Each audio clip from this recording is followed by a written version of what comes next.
बिजली के बिलों में क्यों इजाफा हो रहा है। सर, लोग सड़कों पर निकल आए हैं, एहतजाज कर रहे हैं, हमारे हुक्मरानों को गालियां दे रहे हैं। सर, आपको क्या लगता है कि इसकी सबसे बड़ी वजह क्या है? देखें, ये कोई आज का मसला नहीं है, ये मसला बहुत पुराना है और मसला यही है कि जितनी हमारे मुल्क में बिजली की ज़रूरत है उतनी प्रोडक्शन कैपेसिटी हमारे पास नहीं थी।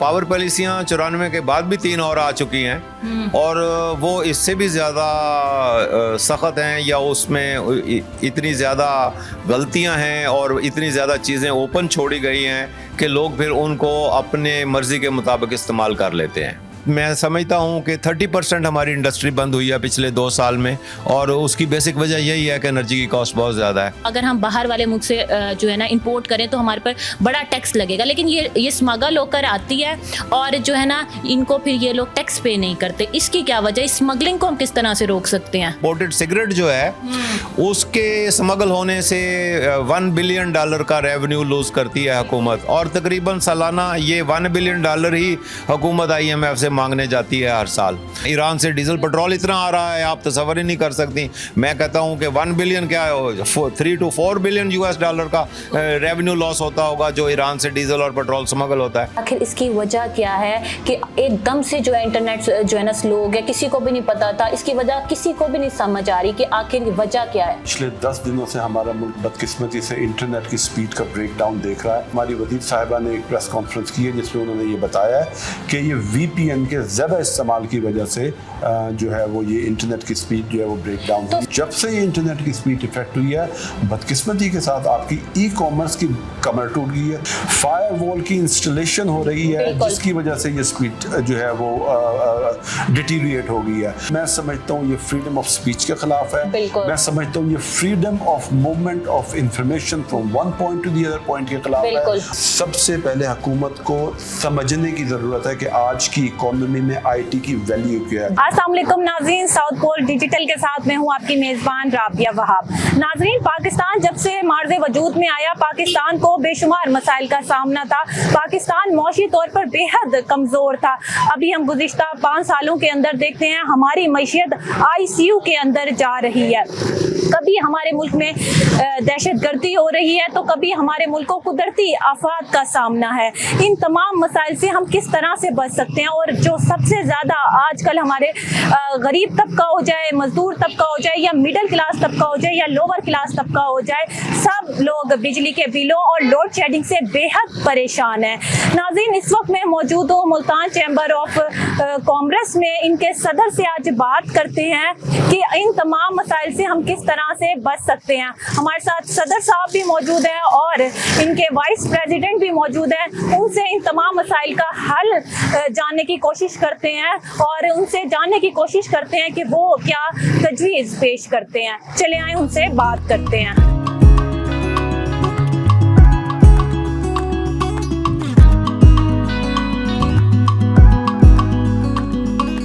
नाज़रीन, हम मुल्तान चैम्बर ऑफ कॉमर्स में मौजूद हैं और इनके जो सदर हैं राशिद इकबाल साहब, वो हमारे साथ मौजूद हैं और इसके साथ ही इनके जो वाइस प्रेसिडेंट हैं आसिम शेख साहब, वो भी हमारे साथ मौजूद हैं। इनसे जानते हैं कि आजकल जो हमारा गरीब तबका हो जाए या मिडिल क्लास तबका हो जाए या लोअर क्लास तबका हो जाए, सब बिजली के बिलों में इजाफे और लोड शेडिंग से बेहद परेशान है। अस्सलाम वालेकुम सर। जी वालेकुम अस्सलाम। क्या हाल है? जी मैं ठीक हूँ, थैंक यू।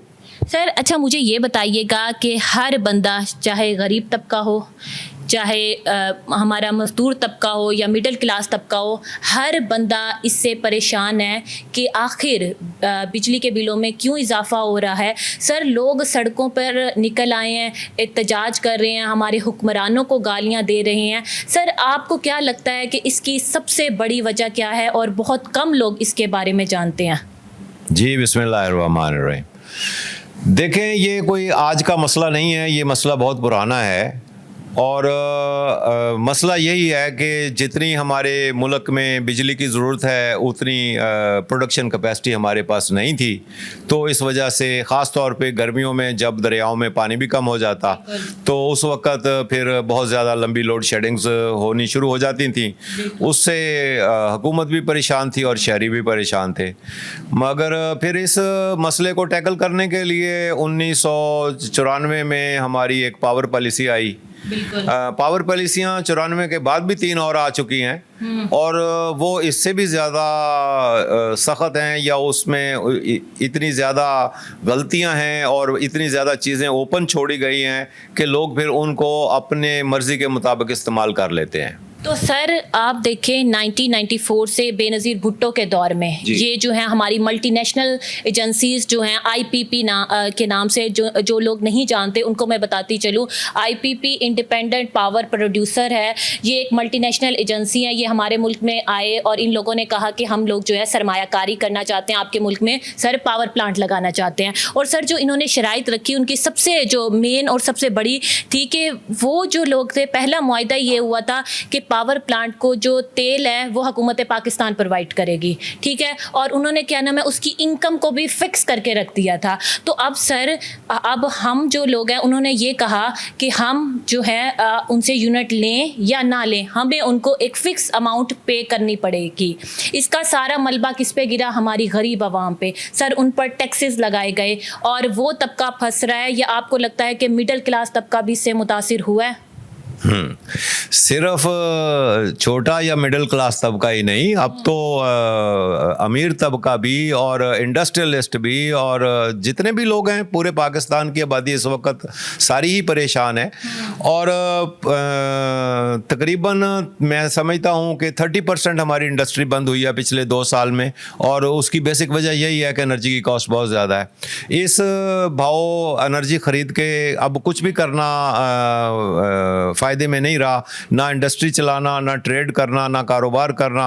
اور ڈومیسٹک یوزر کے بھی اب اختیار میں نہیں ہے، جتنی بیچارے کی تنخواہ ہے اتنا ہی بل آ جاتا ہے. اچھا سر، یہ ہم دیکھتے ہیں کہ کہا جاتا ہے جو صنعت کار ہیں اور تاجر طبقہ ہے وہ جو ہے ٹیکس نہیں دیتا. آپ کو کیا لگتا ہے یہ بات صحیح ہے؟ تو پھر ٹیکس کہاں سے آتا ہے اگر صنعت کار اور تاجر طبقہ ٹیکس نہیں دیتا؟ ایسی بات نہیں ہے. ٹھیک ہے، کچھ شعبے ہمارے ایسے ہیں جو ٹیکس نیٹ سے باہر پڑے ہیں، مگر وہ بھی حکومت نے ان کو ایگزمپشنیں دی ہوئی ہیں تو اس لیے وہ ٹیکس نیٹ سے باہر پڑے ہیں. پراپرٹی سیکٹر ہمارا ٹیکس نیٹ سے باہر پڑا ہے، ہول سیل سیکٹر ہمارا ٹیکس نیٹ سے باہر پڑا ہے، ریٹیل سیکٹر ہمارا ٹیکس نیٹ سے باہر پڑا ہے. تو گورنمنٹ نے ایگزمپشنیں دی ہوئی ہیں، گورنمنٹ ایگزمپشنیں واپس لے لے، سب لوگ ٹیکس نیٹ میں آ جائیں گے. مگر حکومت کا تو یہی طریقہ کار ہے کہ جو لوگ آلریڈی ٹیکس نیٹ میں ہیں ان کے اوپر مزید ٹیکس بڑھائی چلے جا رہے ہیں. ایون تنخواہ دار طبقہ دیکھ لیں کہ چونکہ وہ سب سے آسان ہے اس کو ٹیکس کرنا، کہ اس کی تنخواہ ملتی ہی ٹیکس کاٹنے کے بعد ہے، اس بیچارے کے اوپر اتنے ٹیکس لگا دیے کہ وہ اکثر لوگ کہہ رہے ہیں کہ ہم نے اس اسٹرکچر میں نہیں رہنا، ہمیں کنٹریکٹ پہ لے لیں، ہمیں تنخواہ پوری دیں، لفافے میں ڈال کے پیسے دے دیں، ہم نے ٹیکس نہیں کٹانا. اچھا سر، اگر ہم دیکھیں ہمارے ملک میں سب سے زیادہ انلیگل اسمگلنگ وغیرہ بھی ہوتی ہے. اگر میں ایک آرٹیکل پڑھ رہی تھی، اس میں تھا کہ ہم جو یہ سگریٹ وغیرہ لیتے ہیں سر، وہ کہتے ہیں کہ جو ہم اب امپورٹڈ سگریٹ کا ہم کس طرح سے وہ کر سکتے ہیں کہ ہمیں پتہ لگے کہ امپورٹڈ جو ہے نا سگریٹ ہے، اس کے اوپر جو پاکستانی سگریٹ ہوتی ہے اس کے اوپر تو ایک منہ کٹا ہوا لگا ہوا ہوتا ہے اور وہ کہتے ہیں کہ وہ صحت کے لیے مضر ہے. لیکن امپورٹڈ پروڈکٹس جو ہیں وہ اگر ہم باہر والے ملک سے جو ہے نا امپورٹ کریں تو ہمارے پر بڑا ٹیکس لگے گا. لیکن یہ اسمگل ہو کر آتی ہے اور جو ہے نا ان کو پھر یہ لوگ ٹیکس پے نہیں کرتے. اس کی کیا وجہ؟ اسمگلنگ کو ہم کس طرح سے روک سکتے ہیں؟ اسمگلنگ کو روکنے کے لیے کسٹم کا پورا ادارہ ہے جس کی ذمہ داری ہے کہ وہ آبی سرحدوں کو اور زمینی سرحدوں کو سے کسی بھی قسم کی آمد و رفت نہ ہونے دے. یہ اس ادارے کی کمزوری ہے. اور بالکل آپ صحیح کہہ رہی ہیں، صرف امپورٹڈ سگریٹ جو ہے اس کے اسمگل ہونے سے $1 بلین کا ریونیو لوز کرتی ہے حکومت، اور تقریباً سالانہ یہ $1 بلین ہی حکومت IMF से मांगने जाती है हर साल। तो एक आइटम अगर आप स्मगलिंग रोक लें, सिगरेट की आप स्मगलिंग रोक लें, आपको IMF के प्रोग्राम में जाने की ज़रूरत ही नहीं है। बिल्कुल। तो इसी तरह बेतहाशा चीज़ें हैं जो स्मगल हो रही हैं। ईरान से डीजल पेट्रोल इतना आ रहा है, आप तसव्वुर ही नहीं कर सकती। मैं कहता हूँ कि 1 बिलियन क्या 3 to 4 बिलियन US$ का रेवेन्यू लॉस होता होगा जो ईरान से डीजल और पेट्रोल स्मगल होता है। इसी तरह बहुत सारी चीज़ें स्मगल होती हैं, मगर स्मगल होने की कुछ वजूहात भी हैं कि हमारे मुल्क में ड्यूटियाँ इतनी ज़्यादा हैं इंपोर्ट स्टेज के ऊपर कि वो लुक्रेटिव हो जाता स्मगल करके किसी चीज़ को मुल्क के अंदर लेके आना। तो मैं समझता हूँ कि ये इंपोर्ट ड्यूटियों के ऊपर भी नज़रसानी होनी चाहिए और हैंड इन हैंड है, दोनों काम करने चाहिए। इंपोर्ट ड्यूटियाँ भी कम करनी चाहिए और सरहदों की हिफाजत भी ज़्यादा तंदही से करनी चाहिए ताकि स्मगलिंग ना हो सके। अच्छा सर, अब देखिए अगर हमारा FBR का इदारा है, आपको लगता है वो अपना काम ठीक कर रहा है या नहीं? वो अपना सिस्टम किस तरह से ठीक करेगा? सर FBR जो है, जो हमारा गरीब तबका है, वो बेचारा तो जो वो टैक्स देता है, ना चाहते हुए भी उसको देना पड़ता है। अब सर अगर हम एक छोटी इंडस्ट्री भी देख लें हमारे मुल्क के अंदर है, वो भी अच्छा खासा कमा रही है, लेकिन अगर उस पर 10 करोड़ का जो है ना टैक्स है, वो 1 करोड़ किसी जो है ना ऑफिसर को देंगी और अपना जो है ना टैक्स माफ़ करा लेते हैं। ये क्या वजह है? हाँ, ये वजह आपने तो खुद ही बता दी। तो जाहिर है इसी तरह ही होता है। मगर देखें, मैं समझता हूँ कि जो हमारे मुल्क में टैक्स इकट्ठा करने का तरीका कार है ना, वो ठीक नहीं है। और अब ये मैं एक मिसाल देता हूँ आपको, सिर्फ मोबाइल फ़ोन का जो आप बैलेंस ख़रीदती हैं, इसमें से 60% लोग ऐसे हैं जो इनकम टैक्स, उनकी इनकम इतनी है ही नहीं कि उनके ऊपर इनकम टैक्स लगे, मगर जब वो बैलेंस ख़रीदने जाते हैं उनसे इनकम टैक्स ले लिया जाता है, एडवांस इनकम टैक्स ले लिया जाता है। तो हमने तो ऐसे लोगों के ऊपर भी टैक्स लगा दिया जिनके ऊपर टैक्स लागू ही नहीं होता। तो ये टैक्स इकट्ठा करने वाले अदारों की कमज़ोरियां हैं कि वो हसाबन तो इनकम टैक्स उस पे लगना चाहिए ना जिसकी इनकम सब्सटेंशियल है, जो उस ब्रैकेट में आता है जहाँ से इनकम टैक्स शुरू होता है। अक्सर लोग तो इतने गरीब हैं, मजदूर पेशा लोग हैं, उनके ऊपर तो इनकम टैक्स बनता ही नहीं किसी तरह। इसके बावजूद जब वो बिजली खरीदते हैं, गैस खरीदते हैं या मोबाइल का बैलेंस खरीदते हैं, उनको एडवांस इनकम टैक्स देना पड़ता है। बिल्कुल सर। अच्छा, हम बात करते हैं IPP के बारे में। सर अगर हम देखें इन लोगों की जो शराइत थी कि जो है तेल उसी कीमत पर वो लोग खरीदेंगे, लेकिन तेल की जो है कीमत बढ़ गई है, इसका सारा बोझ आप क्या समझते हैं हमारी गरीब आवाम पर पड़ा है? सर देखें, जब हुकूमत के पास पैसा ही नहीं होगा, जब पैसा नहीं होगा तो वो हमारा जो तबका है उसके ऊपर टैक्स लगेंगे। जब टैक्स लगेंगे तो सर वो ऑब्वियसली वो किस तरह से जो है ना पे करेंगे, जिसकी वजह से आवाम जो है रोना रो रही है कि हमारी मुल्क में लोड शेडिंग हो रही है, बिजली के बिलों में इजाफा हो रहा है। अगर सर अभी भी हम देख लें तो हमारी 92% सब्सिडी जो है आवाम दे रही है इनको, ये जो IPP के इदारे हैं। हाँ, 2-3 बातें इकट्ठी कर दी आपने। पहली बात तो ये है कि जो फ्यूल IPPs को हुकूमत पाकिस्तान उनके दरवाजे पे मुहैया करती है, बिल्कुल वो ऐसे ही होना था। जब आप किसी आदमी से 30 साल लंबा मुआहदा कर लेंगे तो फिर जाहिर है वो फ्यूल की प्राइस तो 30 साल तक कांस्टेंट नहीं रहनी थी। तो ये फिर हुकूमत ने अपने ज़िम्मे ले लिया कि हम आपको एक मखसूस कीमत के ऊपर आपके दरवाजे पे फ्यूल मुहैया करेंगे। वो बिजली घर बेशक तेल से चलता है, गैस से चलता है, फर्नेस ऑयल से चलता है, जिस चीज़ से भी चलता है, वो हुकूमत ने उनके गेट पे उनको मुहैया करनी थी एक मखसूस कीमत पर। उसकी वजह यही थी कि इन्होंने मुआहदे बहुत ज़्यादा लंबे कर लिए, 30 साल का मुआहदा कर लिया। तो मैं समझता हूं कि मुआहदे 30-30 साल के नहीं होने चाहिए थे। बिजली घर की तो अपनी उम्र ही 10 से 12 साल होती है, 10 से 12 साल का मुआहदा होना चाहिए था। और दूसरी बात यह है कि जो जितने भी IPPs आए हैं, हमारे प्रोजेक्ट्स आए हैं हमारे मुल्क में, ये इन लोगों ने प्रोजेक्ट की कीमतें बढ़ाई हैं। उसी कैपेसिटी का प्रोजेक्ट बांग्लादेश में, इंडिया में या मलेशिया, इंडोनेशिया में लगा है, वो 500 से 600 मिलियन डॉलर का था, और उसी कैपेसिटी का प्रोजेक्ट पाकिस्तान में आगे लगा है तो $1.5 बिलियन का हो गया। तो हुकूमत ने कैपेसिटी एग्रीमेंट में इनके साथ तय किया था कि हम 17% आपको रिटर्न ऑन इन्वेस्टमेंट देंगे। तो जब इन्होंने 4 गुना अपने प्रोजेक्ट की कीमत ही बढ़ा ली तो वो रिटर्न ऑन इन्वेस्टमेंट 60% तक चली गई। तो जितने का ये प्रोजेक्ट था उससे 50-50 गुना ज्यादा ये लोग ऑलरेडी हमसे पैसे ले चुके, पेमेंटें ले, वो भी ले रहे हैं डॉलर की फॉर्म में। हाँ, وہ اس لیے کہ ان 94 کی جو پاور پالیسی تھی اس میں یہ الاؤ کیا گیا تھا کیونکہ اس وقت حکومت ایکسپیکٹ کر رہی تھی کہ باہر سے لوگ آئیں گے بجلی گھر لگانے, تو اس لیے یہ پروویژن رکھی گئی تھی کہ اگر کوئی آئی پی پی چاہے تو اس کو پیمنٹ ڈالروں میں بھی کی جا سکتی ہے. تو ظاہر ہے اب ڈالر کا ریٹ ہی اتنا لوکریٹو ہو گیا ہے, تو اب تو جو لوکل کمپنیاں ہیں وہ بھی کہتی ہیں ہمیں ڈالر میں پیمنٹ کریں. تو سر آپ کو نہیں لگتا کہ ہم جو ہے ہمیں جو ہے انویسٹمنٹ کرنی آتی ہے سر, لیکن ریونیو جنریٹ کرنا نہیں آتا ہماری حکومت نہیں, پاکستان؟ ہمیں انویسٹمنٹ بھی نہیں کرنی آتی, ریونیو جنریٹ کرنا تو بہت بات کی بات. سر یہ جو سی پیک کے پروجیکٹس اور جو ہم سٹارٹ کرتے ہیں اس کے اندر ہم جو ہے الٹا ان لوگوں کو پیسے دے رہے ہوتے ہیں, جب تک جو بھی پیسہ آ رہا ہے سی پیک کا وہ جو ہے وہ لوگ خود ہی کھا رہے ہیں, وہ پروجیکٹ لگا رہے ہیں, ہمیں کیا فائدہ ہو رہا ہے ان پروجیکٹ سے؟ یہ جو روز ملٹی نیشنل ایجنسیز آ جاتی ہیں, پاور پلانٹس آ جاتے ہیں, ہمیں کیا ملا اب تک ان سارے پروجیکٹ سے؟ ہاں دیکھیں, سی پیک بہت ہی ایک نازک سبجیکٹ ہے, تو اس کے اوپر ہر آدمی کو گفتگو کرتے وقت بہت محتاط رہنا چاہیے.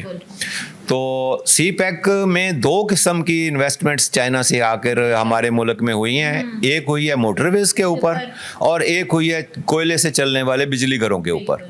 تو میں دونوں کا علیحدہ علیحدہ آپ کو جواب دے دیتا ہوں کہ جو موٹر ویز کے اوپر انویسٹمنٹ ہوئی ہے وہ ہم نے جب یہ سی پیک کے پروگرام کے تحت موٹر ویز بننی شروع ہوئی تھی, ہم نے اسی وقت حکومت کو ایڈوائز کیا تھا کہ آپ مشرقی راہداری ڈیولپ نہ کریں, آپ صرف مغربی راہداری ڈیولپ کریں. اور اس کے راستے میں, مغربی راہداری کے راستے میں تقریباً 95% جو زمین آ رہی تھی وہ حکومت کی اپنی ملکیت تھی, زمین خریدنے کی ضرورت نہیں تھی. ہم نے حکومت کو کہا تھا کہ آپ یہ زمین چائنا کو مفت دے دیں اور ان کو کہیں کہ سڑک اپنی انویسٹمنٹ سے بنا دیں. مگر انہوں نے ایسا نہیں کیا اور انہوں نے مغربی راہداری کی بجائے مشرقی راہداری پہلے ڈیولپ کی, اور مشرقی راہداری ساری چونکہ آباد علاقوں میں سے گزرنی تھی تو ان کو جگہ بھی خریدنی پڑی. وہ جگہ بھی حکومت پاکستان نے بہت مہنگے داموں خریدی لوگوں سے, اور پھر چائنیز فرمیں آئیں اور آ کے موٹر ویز بنا کر چلی گئیں. پیسے تو ہمارے نام ضرور لکھ دیے گئے مگر ہمیں پیمنٹ 1 ٹکے کی بھی نہیں ہوئی. وہ پیمنٹ ان چائنیز کمپنیوں کو ہوئی جو یہاں پر آ کر سب موٹر ویز بنا کر گئیں. تو چائنا نے مختلف ملکوں میں اس طرح بھی سڑکیں بنائی ہیں کہ انہوں نے اس ملک کی حکومت سے زمین حکومت نے دی ہے اور باقی انویسٹمنٹ چائنا نے کی ہے, سڑک بنانے کا خرچہ چائنا نے برداشت کیا ہے. تو ہم ان ہماری اپنی حکومت سے بھی یہی کہہ رہے تھے کہ آپ اسی ماڈل کے اوپر چلیں اور صرف مغربی راہداری کو ڈیولپ کریں اور ساری زمین آپ کی اپنی ہے, زمین آپ ان کو دے دیں مفت اور چائنا کو کہیں کہ سڑک وہ خود بنائے. ہمارے ساتھ وائس پریزیڈنٹ صاحب بھی موجود ہیں, شیخ عاصم سعید صاحب. ان سے جانتے ہیں کہ آج کل بڑا سب لوگوں کو یہ مسئلہ دیکھنے کو آ رہا ہے کہ ہمارے ملک میں جو انٹرنیٹ کی سپیڈ ہے وہ پراپر طریقے سے نہیں آ رہی, جس کی وجہ سے عام شہریوں کو اور جو اسپیشلی جو ای کامرس سے جڑے ہوئے ہیں, آئی ٹی سے جڑے ہوئے ہیں, ان کو بڑا مسئلہ دیکھنے کو آ رہا ہے. اس کی وجہ جانتے ہیں. السلام علیکم. جی وعلیکم السلام. کیا حال ہے؟ الحمدللہ اللہ کے خیر. اچھا سر, مجھے یہ بتائیے گا کہ آخر اس کی وجہ کیا ہے کہ ایک دم سے جو ہے انٹرنیٹ جو ہے نا سلو ہو گیا, کسی کو بھی نہیں پتا تھا, اس کی وجہ کسی کو بھی نہیں سمجھ آ رہی کہ آخر وجہ کیا ہے. جی بسم اللہ الرحمن الرحیم. آپ نے بالکل ٹھیک کہا, پچھلے 10 دنوں سے ہمارا ملک بدقسمتی سے انٹرنیٹ کی سپیڈ کا بریک ڈاؤن دیکھ رہا ہے اور ایک محتاط اندازے کے مطابق تقریباً 40 سے 50% جو ہے ہماری انٹرنیٹ کی سپیڈ جو ہے وہ ڈاؤن ہے. آپ نے سوال پوچھا کہ اس کی وجہ کیا ہے. اس کی وجہ آفیشلی ابھی تک کوئی سرکار کی طرف سے اسٹیٹمنٹ نہیں دی گئی ہے, ادر دین سنڈے کو ہماری وزیر صاحبہ نے ایک پریس کانفرنس کی ہے جس میں انہوں نے یہ بتایا ہے کہ یہ وی پی این کے زیادہ استعمال کی وجہ سے جو ہے وہ یہ انٹرنیٹ کی سپیڈ جو ہے وہ بریک ڈاؤن ہوئی. تو سر جب ہمارے پاس پراپر انٹرنیٹ آ رہا تھا تو ہم کیوں وی پی این کا کیوں یوز کرتے ہیں؟ Absolutely this is the answer of the question کہ اگر انڈسٹری کو یا کنزیومر کو آلریڈی ایک ample downloading uploading speed مل رہی ہوتی تو وی پی این کا استعمال ویسے ہی نہ ہوتا جیسے کہ آج سے 10 دن پہلے نہیں ہو رہا تھا. سو ایکچولی یہ ان کی اپنی ہی بات کے کانٹرڈکٹ کرتا ہے کہ وی پی این کا استعمال صرف اسی وجہ سے زیادہ पैदा हुआ है, क्योंकि जो है इंटरनेट स्पीड का इशू था पाकिस्तान के बिल्कुल। अंदर। बहरहाल इसके इम्पैक्ट्स जो हैं वो बहुत हॉरिबल इम्पैक्ट्स हैं।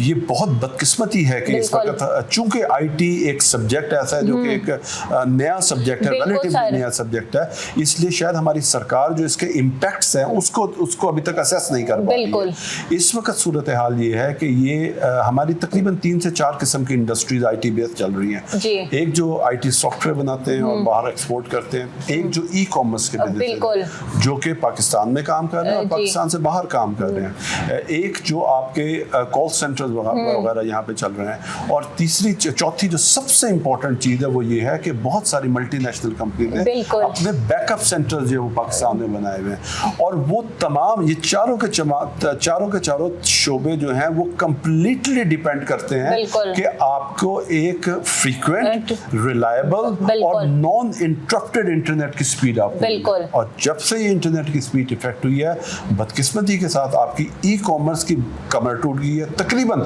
70% to बिल्कुल। 80%। और सर हमारा जो कारोबारी तबका है वो भी काफ़ी इससे मुतासिर हुआ है। उनका अब जब कोविड आया था तो हर चीज़ ऑनलाइन हो गई थी। अब जब इंटरनेट की प्रॉपर स्पीड नहीं हमें मिलेगी, जब वो लोग ऑर्डर्स नहीं लेंगे तो उनका कारोबार किस तरह से चलेगा? जी बिल्कुल, आपने ये इन सब बातों की कड़ियां हैं जो अभी हम कर रहे थे कि हमने कोविड के अंदर वर्क फ्रॉम होम का कॉन्सेप्ट बिल्कुल। सीखा है, और बहुत सारी मल्टीनेशनल कंपनीज आज भी वर्क फ्रॉम होम के कॉन्सेप्ट के ऊपर बिलीव करती हैं और बिल्कुल। उसको एग्जीक्यूट किया हुआ है। और ये इंटरनेट स्पीड का डाउन तो होना, सर अगर हम इसके तासुरात पर आएँ तो इसकी वजह से सबसे ज़्यादा कौन मुतासिर हुआ है, ये मुझे बताइएगा। इसकी बेसिकली रूट कॉज क्या है? रूट कॉज जिससे मैंने आपको बताया ऑफिशियल कोई नहीं है, बिल्कुल। बताया ये जा रहा है अनऑफिशियल सोर्सेज से जी, बताया जा रहा है कि अपेरेंटली कोई सिक्योरिटी फायरवॉल की इंस्टॉलेशन हो रही है बिल्कुल। जिसकी वजह से ये स्पीड जो है वो डिटीरिएट हो गई है।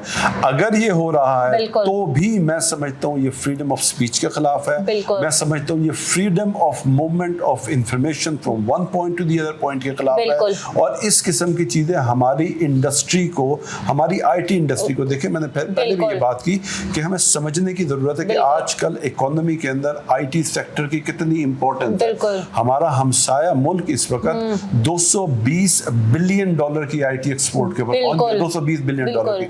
हम 3 बिलियन डॉलर की आईटी एक्सपोर्ट के ऊपर मौजूद है। अगर जरूरत इस अमर की है कि आईटी फ्रेंडली इन्वायरमेंट सरकार को इंश्योर करना चाहिए ताकि मल्टीनेशनल कंपनी आपके इंफ्रास्ट्रक्चर के ऊपर एतमाद कर सके और अपने बैकअप सेंटर्स यहाँ मूव कर सके। और हम क्या कर रहे हैं? बिल्कुल। कंप्लीटली अदर वे नाउ कि हम इतनी अनसर्टेनिटी प्रोवाइड कर रहे हैं, इतनी अनसर्टेनिटी प्रोवाइड कर रहे हैं।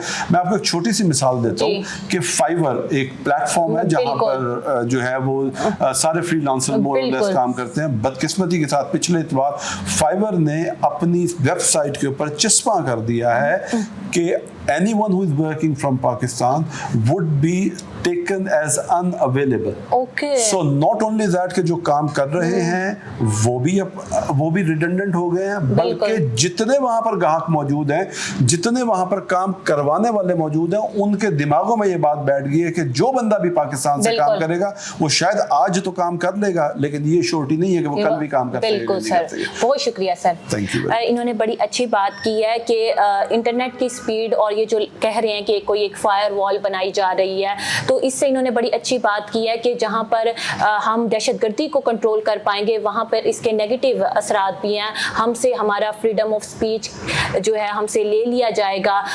हमारा मुल्क तो इस्लामी जमहूरियत पाकिस्तान है जहाँ पर हर किसी को जो है ना कहा जाता है कि बोलने का हक है, लेकिन बस नाम का है। और जो है ना वो जब अगर यही चलता रहा तो हमारा फ्रीडम ऑफ स्पीच जो है ले लिया जाएगा। जी राशिद इकबाल साहब, मुझे बताइएगा कि आपके जो हुकूमत है उससे क्या मुतालबात हैं? मुतालबात की तो एक तवील फहरिस्त है। चूँकि आज हम बात सिर्फ IPPs और आईटी इंडस्ट्री की कर रहे हैं जी। तो मैं मुतालबात भी इन्हीं दोनों के ऊपर मुताल्लिक ही रखूँगा। जी। तो हमारा तो सबसे पहला मुतालबा ये है कि जितने IPPs हैं इनका फोरेंसिक ऑडिट करवाया जाए और जो इनकी असल कीमत है प्रोजेक्ट्स की उसके मुताबिक इनकी कैपेसिटी चार्जेस कैलकुलेट किए जाए। ठीक है। और जल्द अज जल्द पूरे मुल्क में ख़ास तौर पे सनत के लिए बिजली का रेट 9 सेंट फी किलोवाट आवर पर लेकर आया जाए। ठीक है। और IT के हवाले से मेरा हुकूमत से मुतालबा है कि जल्द अज जल्द इंटरनेट की स्पीड बहाल की जाए और ये जो रोज़ का 3 से 4 अरब रुपए का नुकसान हो रहा है इससे कौम को बचाने का कोई बंदोबस्त किया जाए। सर, आप आखिर में क्या पैगाम देना चाहेंगे? जी वेरी क्विकली मैं आखिर में यही कहना चाहूँगा IPPs के हवाले से कि हमें हम लगने के ऊपर जो IPPs की इंस्टॉलेशन है उसके ऊपर बात कर चुके हैं, लेकिन हमें ये भी जहन में रखना चाहिए कि ये रेगुलरली रिन्यूड होते रहे। तो हमें ये देखना चाहिए कि कतअन वो मुआहदे जो कि इस कौम के मफाद में नहीं है उनको रिन्यूअल की तरफ नहीं लेके जाना चाहिए, इनको रेक्टिफाई करना चाहिए और जिस तरह प्रेसिडेंट साहब ने कहा कि इनका फोरेंसिक ऑडिट होना चाहिए। दूसरा आपने IT की बात की, IT में मैं बिल्कुल यही बात कहूँगा कि सबसे पहले हुकूमत को समझने की ज़रूरत है कि आज की इकोनॉमी में IT की वैल्यू क्या है। द मोमेंट हुकूमत वुड अंडरस्टैंड कि इसकी वैल्यू क्या है टुवर्ड योर इकोनॉमिक, तो उस वक्त शायद हुकूमत को खुद ये होश के नाखून आ जाएंगे कि इंटरनेट की स्पीड डाउन करना या ख़त्म करना ऐसे ही है जैसे किसी एक जीते जागते इंसान को सफोकेट कर देना और स्ट्रेंगल कर देना है। हम ये मुतालबा रखते हैं हुकूमत के सामने कि इंटरनेट की स्पीड को basic human right of citizen के अंदर ऐड करना चाहिए। जिस तरह मेरा हक इस खुली फिजा के ऊपर है, जिस तरह मेरा हक इस इन्वायरमेंट के ऊपर है, जिस तरह मेरे बेसिक ह्यूमन राइट है, उसी तरीके के साथ मेरा बेसिक ह्यूमन राइट एक नॉन इंटरप्टेड इंटरनेट की स्पीड को अवेल करना भी होना चाहिए। बहुत शुक्रिया सर। नाज़रीन, आज जो हमारे माशरे को इस बहरान का सामना है, इन्होंने बड़ी अच्छी तजवीज़ पेश की हैं कि जो IPP का मुआहिदा है इसकी शराइत हैं, इन पर जो है हुकूमत को गौर करना चाहिए और जो है रोने धोने से कुछ भी नहीं होगा। और जो है आज हमारा मुल्क जो है दिवालिया होने के करीब है और जो है बिजली प्रॉपर तरीके से नहीं आ रही, तो इसके लिए हमें जो है सड़कों पर निकलना पड़ेगा, एहतजाज करना पड़ेगा। मुझे लगता है कि हम हुक्मरानों को भी जो है कसूरवार नहीं ठहरा सकते। जब ये मुआहिदात हुए तो स्टेट ऑफ पाकिस्तान कहाँ पर थी या फिर ये जो एजेंसीज हैं, ये इदारे कहाँ पर थे जब ये मुआहिदात हुए। उम्मीद करती हूँ कि आज की वीडियो आपके लिए काफ़ी मुफीद साबित हुई होगी। इसी के साथ मुझे दीजिए इजाज़त। अल्लाह हाफ़िज़।